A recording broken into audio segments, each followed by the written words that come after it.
ওই দোয়াটা হচ্ছে খায়রুদ দুআই দুআউ ইয়াউমি আরাফা। আরাফার দিনে রাসূলুল্লাহ সাল্লাল্লাহু আলাইহি সাল্লাম বলেছেন একটা স্পেশাল দোয়া রয়েছে, ওয়া খায়রু মা কুলতু আনা ওয়ান নাবিয়্যুন মিন ক্বাবলি। এই দোয়াটা শুধু আমাদের নবীদের উপরে নয়, বরং প্রত্যেক নবী আল্লাহর কাছে এই দোয়া করত। তখন রাসূল সাহাবায়ে কেরাম বলল, ইয়া রাসূলুল্লাহ এই দোয়াটা কি? তখন রাসূল বলছেন, লা ইলাহা ইল্লাল্লাহু ওয়াহদাহু লা শারীকা লাহু লাহুল মুলকু ওয়া লাহুল হামদ ওয়া হুয়া আলা কুল্লি শাইইন কাদির। এই দোয়াটা শুধু কোনো একজন নবীর জন্য নয়, বরং এই দোয়াটা এত স্পেশাল। এই দোয়াটা প্রত্যেক নবী বলতেন, আর রাসূল বলছেন এই দোয়া পড়ে যদি কেউ আল্লাহর কাছে দোয়া করে, সাথে সাথে ওই বান্দার দোয়া কবুল করে নেওয়া হয়। সুবহানাল্লাহ, সুবহানাল্লাহ কন্যা। এটা এমন একটা স্পেশাল দোয়া, এই দোয়া পড়ে যদি কোনো বান্দা আল্লাহর কাছে দোয়া করে, এই দোয়ার বদৌলতে বাকি দোয়াগুলো অটোমেটিকলি আল্লাহ কবুল করে নেয়। সুবহানাল্লাহ।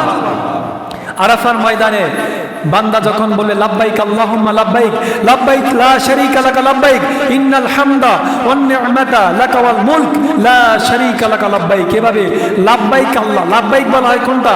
যখন আপনি আমার সামনে, আমি আপনার সামনে, তখন লাব্বাইকা এটা হচ্ছে জমিরে খেতাব, উপস্থিত যাকে বলা হয়। এখন আল্লাহ আপনার এত কাছাকাছি থাকে আরাফার দিনে, আল্লাহর সামনে আল্লাহকে দেখে দেখে যেন বান্দা আল্লাহকে লাব্বাইক বলছে। সুবহানাল্লাহ। তাহলে আরাফার ময়দানে যাওয়া ছাড়া, হজ করা ছাড়া এই স্পেশাল দোয়াগুলো করার সুযোগ তো পাওয়া যাবে না। এই জন্য দোয়া করি আল্লাহ প্রত্যেকের নসিবে আরাফার মতো এই সুযোগ, হজের মতো এই নসিব যেন কবুল করে দেয়। আল্লাহুম্মা আমিন বলেন, আমিন বলেন। যে আল্লাহ যেন আমাদের প্রত্যেককে আল্লাহর কাবা ধরে যেন দোয়া করার সুযোগ দেয়, আরাফাতের ময়দানে উপস্থিত হয়ে যেন দোয়া করার সুযোগ দেয়। আল্লাহুম্মা আমিন বলেন।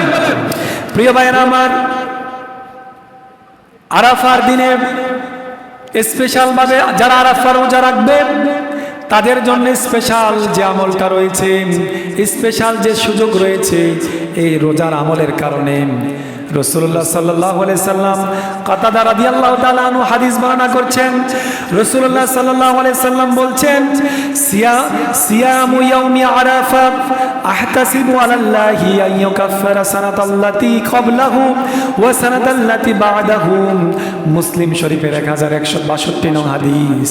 কাতাদা রাদিয়াল্লাহু তাআলা আনহু বলছেন, রাসূলুল্লাহ সাল্লাল্লাহু আলাইহি সাল্লাম বলেন, কেউ যদি আরাফার রোজা রাখে, আরাফার রোজা রাখার কারণে আল্লাহ রাব্বুল আলামিন যে ব্যক্তি আরাফার রোজা রাখবে তার 1 বছরের আগের গুনাহ এবং 1 বছরের পরের গুনাহ তার জীবন থেকে মিটাইয়া দিবেন। সুবহানাল্লাহ।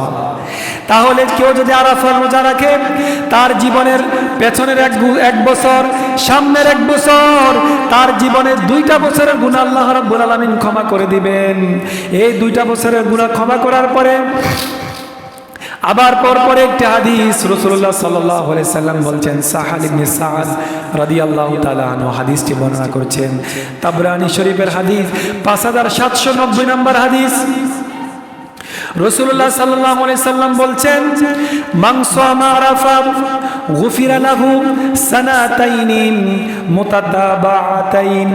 কেউ যদি আরাফার রোজা রাখেন, আল্লাহ রাব্বুল আলামিন পর পর তার 2 বছরের গুনাহ ক্ষমা করে দিবেন। সুবহানাল্লাহ, সুবহানাল্লাহকে জোরে কর না। তাহলে কেউ যদি আরাফার রোজা রাখে, 2টা হাদিস, এক হাদিসে আসছে পর পর তার জীবনের 2 বছরের গুনাহ মাফ। আবার রাসূল সাল্লাল্লাহু আলাইহি সাল্লাম বলছেন, 1 বছরের পরে আগের গুনাহ, 1 বছরের পরের গুনাহ। তাহলে কয় বছর হলো? কথা কন না, কয় বছর? 2 বছর। যদি কেউ আরাফার রোজা রাখে, এখন চাঁদের উপরে ডিপেন্ড করে রোজা। এখন বাংলাদেশের সাথে সৌদি আরবের চাঁদের ডিফারেন্স আছে না নাই? আছে। এই জন্য মুহাদ্দিসিনে কেরামের ভিতরে হাদিসটা নিয়ে একটু তারুজ, একটু দ্বন্দ্ব, একটু বিতর্ক রয়েছে, মতানৈক্য রয়েছে। এজন্য যেহেতু আরাফার দিনের রোজাটা অত্যন্ত গুরুত্বপূর্ণ, আমরা কি আরাফার রোজা ছেড়ে দেব? যদি আমার 2 বছর একদিন রোজা রাখলে যদি আমার 2 বছরের গুনাহ ক্ষমা হয়ে যায়, তাহলে এই সুযোগ কি কেউ মিস করা দরকার আছে?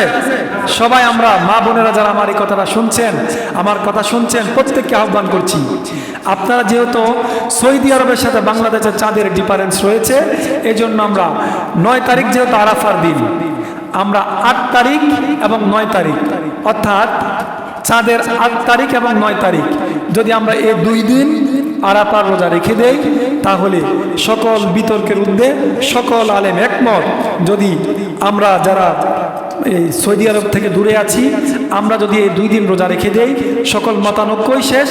এবং এই 2 দিন রাখলে আমরা আরাফার দিনও পেয়ে যাব। আর যদি 8 তারিখ আরাফা হয় বাংলাদেশের হিসাবে, যদি ওদের হিসাবে হয় 8 তারিখ, আমাদের 9 তারিখ, অথবা একদিন যদি এদিক সেদিক হয়, তাও আমাদের কোনো সমস্যা নাই। আমরা কটা রোজা রাখবো? 2টা। জিলহজ মাসের 8 এবং 9 তারিখ, এই 2 দিন যদি কেউ রোজা রেখে দেয়, তাহলে এই 2 দিন রোজা রাখলে আরাফার রোজা হয়ে যাবে। আর এই 2 দিন রোজা রাখলে আল্লাহ সুবহানাহু ওয়া তাআলা আরাফার রোজা আমার নসিবে যদি আল্লাহ কবুল করে নেয়, তাহলে আমার জীবনের থেকে কয়টি বছর গুনাহ ক্ষমা হয়ে যাবে? কয় বছর? তাহলে আরাফার রোজা রাখা দরকার আছে না নাই?